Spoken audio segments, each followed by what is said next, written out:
Welcome to week 4 here at Georgetown University School of Continuing Studies Applied Intelligence Program.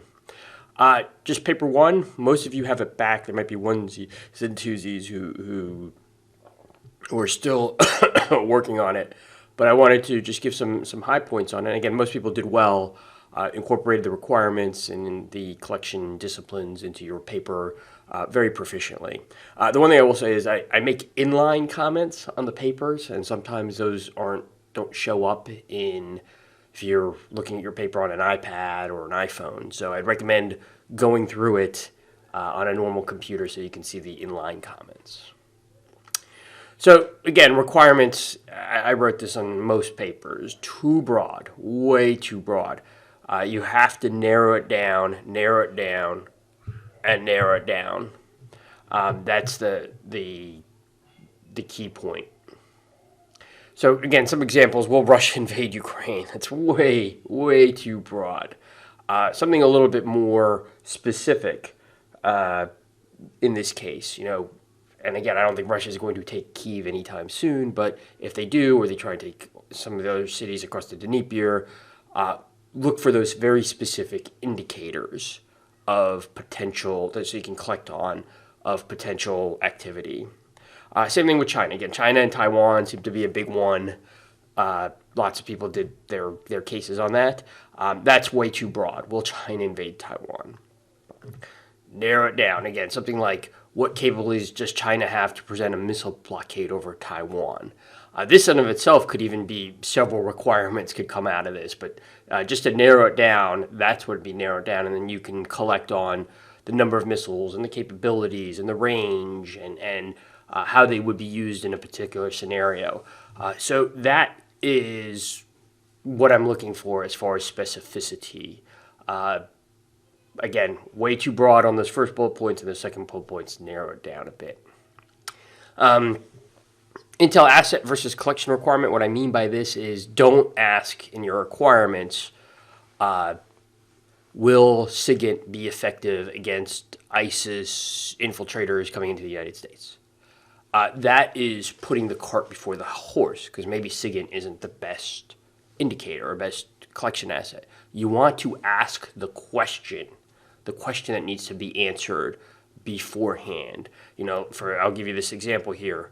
This is the question: capabilities of Chinese missiles to conduct a blockade over Taiwan. You don't want to ask, will imagery pick up Chinese missiles moving towards aggressive action against Taiwan? You don't want to use that.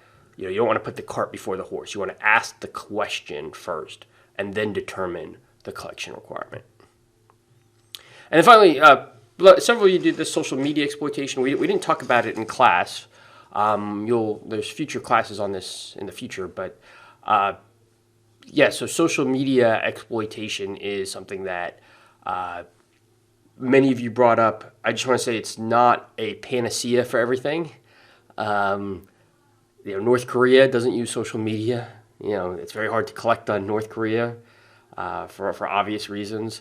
But even domestic groups, MS-13 doesn't use social media. They collect and they radicalize people over normal person-to-person channels. So social media wouldn't be that effective against MS-13 or other domestic gangs. They rely more on that person-to-person contact. So just keep that in mind. If you're going to say social media, it's great for some examples, not so good in some scenarios as well. So week 3 review, 2 of my favorite case studies, Pearl Harbor and Yom Kippur War. So I just want to start off by saying, many of you on your discussion boards, particularly for Pearl Harbor, you listed all the indicators that should have been missed or that were missed that may or may not have led to actions that would have mitigated the risk. That's fine. I don't mind a list of indicators for the discussion board. But when you get to your paper, I want you to really narrow those down. I don't want a laundry list of indicators like, how did you not know, X, Y, Z, A, B, C, D, E, F. Focus on what you think were the primary indicators that were missed for whatever reason, and actions that could have been taken based on that indicator to mitigate risk.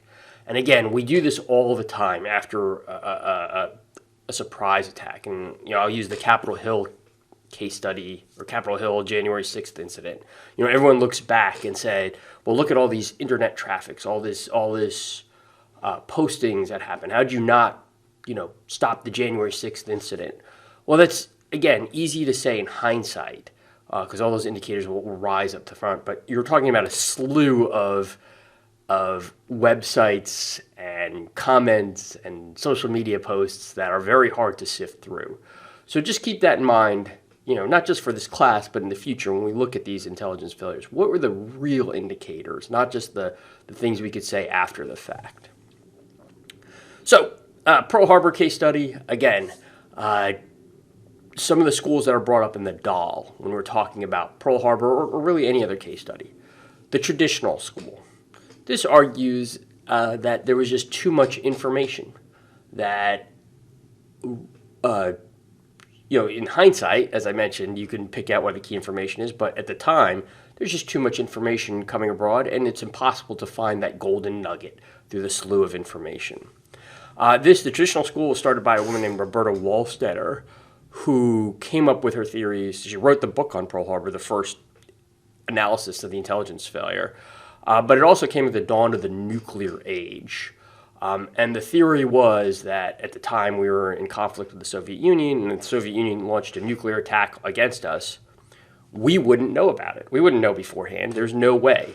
Only after the fact would we know the pieces of information to put together. And if it's a nuclear war, we'd all be living in a smoking parking lot. So that argument was made to bolster up our nuclear forces and build second strike nuclear forces and missile silos and submarines and others. So that's the traditional school. You see it in the Pearl Harbor, in the DAL and the Pearl Harbor case study. You can make that argument about the Capitol Hill intelligence failure on January 6th, is that there's just too much information, particularly now in our internet age, and you'll never know what's the most important. Next is the reformist school. This argues that there is enough information, but there is not enough, the information is not going to the right people. And this is, whatever term you want to say, but the boxes aren't in the right area. The organization of the government is not in the right way. You can make this argument for Pearl Harbor, and this is an argument made by the families of Kimmel and Short, that there was information collected at the national level, at the Washington level, but because of classification and bureaucracy, that information was not shared with the commanders on the ground. You can make that argument. I don't necessarily believe that, but it's certainly a reasonable argument to be made that if they'd gotten the right information from Washington, the commanders on the ground would have mitigated the risk. So this is the reformist school. Again, we have the information, but because of bureaucracy and classification, the right information doesn't get to the right people. Then there's the contrarian school. This argues that there wasn't enough information collected, that there was enough collection assets out there. You can make this argument for Pearl Harbor very easily. You could say, we didn't know the location of the 6 Japanese carriers because there was just not enough intelligence collection on those 6 aircraft carriers. And we didn't know about that until Pearl Harbor was bombed on December 7th. So again, this is a valid argument as well going forward. Then you have the Dahl thesis, and he argues that, no, it's not necessarily all these schools that are already established, but where it fell down was at the interface between the intelligence organization and, in this case, the military leaders, the decision makers on the ground. That information wasn't presented to them in a way that they could have made decisions on it with that tactical information. And he contrasts this to Midway, where there was a lot more tactical information on the disposition of the Japanese attack plan. And because you had that tactical information, the senior leaders in the military made the right decisions to mitigate risk. So that's the Dahl thesis, and many of you wrote about it. I agree with it partially, but I also disagree with it partially as well. And I disagree with it in the sense that rarely, when you're talking about surprise attack, specifically when we're talking about terrorism and non-state actors, do you get that specific information on the location of a potential attack and the perpetrators of an attack. On 9/11, there was no intelligence saying, well, there's going to be 19 hijackers and here are their names and they're going to board these 4 flights and they're going to take the flight 1 hour into the flight time and then they're going to crash 2 in the World Trade Center and 2 in Washington, D.C. That tactical information never exists. For those of you who are veterans of Iraq and Afghanistan and have dealt with improvised explosive devices, there's no intelligence out there that says the IED is going to be at this location, at this time, in this place, at this grid coordinate. That doesn't exist in the real world. So what it is you have to make inferences and drive enough information. Intelligence has to provide enough information so the commanders or the policymakers can mitigate risk. And that comes to the final school. Call it the Sharma School. It's not really the Sharma School. It's really intelligence driving risk. And again, for the IED example I gave, you might not know the location, time, date of the IED, but you can use pattern analysis to determine that yes, the IED is most likely to occur first thing in the morning, and therefore you want to put maybe dismounted patrols first thing in the morning, or not put your big logistics convoy leaving the first thing in the morning, or your inexperienced patrols first thing in the morning, or just give the guy who's driving down the street the situational awareness and say, you are going to be the most likely IED target, so take precautions. That is, mitigating risk. And I would argue in the Pearl Harbor case study, there was enough information based on not just intelligence, but a cursory look at the worsening diplomatic situation that the commanders on the ground could have made decisions to mitigate risk. They could have canceled Sunday leaves. They could have increased air patrols. They could do a slew of things that would have been effective at, if not stopping the attack, mitigating the risks of the Pearl Harbor surprise. And that's, I'm kind of tipping my hand here. That's where I fall in on the spectrum, that there was enough data to implement countermeasures going forward. And I want you to think about these schools, if you take nothing from this class, when you look at future failures. Look at on January 6th, Congressional Capitol Hill failure, 9/11, which we'll talk about next week. We could talk about looking at these failures at the inability to assess the Russian military when they invaded Ukraine, not the invasion itself, but their ineffectiveness that we've seen. Where was the failure that improperly assessed the ineffectiveness of the Russian military or the Afghan military a year ago during the fall of Kabul? Where on this spectrum did that happen? So that's what I ask you going forward.